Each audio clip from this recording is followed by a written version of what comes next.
La question de savoir qu'est-ce que c'est qu'un faux Dieu. Un faux Dieu, ce n'est pas un Dieu qui se fait passer pour ce qu'il n'est pas. Un faux Dieu, c'est quelqu'un, c'est un être qu'on invente, que des populations s'inventent et qui leur donne le statut de Dieu. Jésus, on a voulu en faire un Dieu pour rivaliser avec le Dieu d'Israël, le Dieu des Juifs, etc. Donc, faux Dieu, c'est pas la faute des dieux.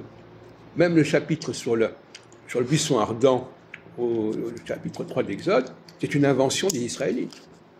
On n'a jamais dit que ce Dieu s'était présenté au nom du peuple d'Israël. Ça n'a jamais été le cas.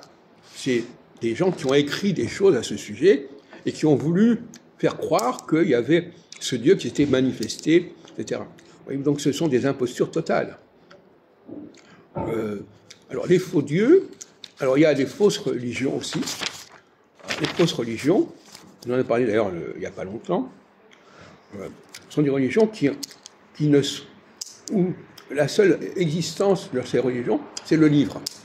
Alors le livre, c'est par définition quelque chose qui est humain. Les hommes font des livres, savent faire des livres. Tout ce qu'ils savent faire d'ailleurs. Donc, parler des religions du livre, c'est une plaisanterie.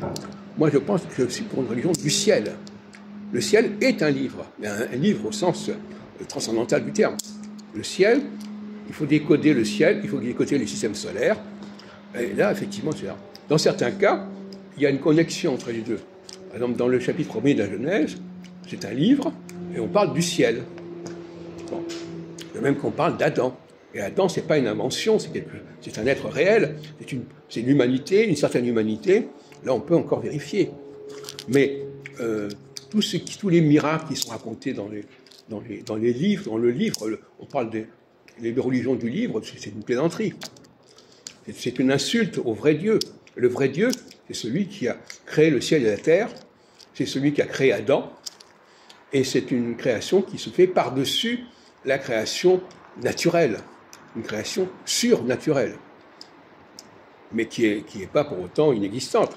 Mais entre une création surnaturelle, quand on fabrique des astres, quand on fabrique des planètes, quand on fabrique des individus qui ont une autre capacité que les animaux, etc., eh bien là, il s'agit d'une fabrication, il ne s'agit pas d'une invention.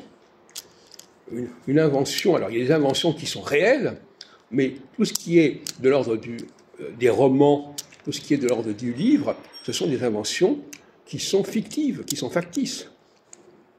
Et dans cette période actuelle, astrologiquement, de phase cardinale, il faut dénoncer le factice.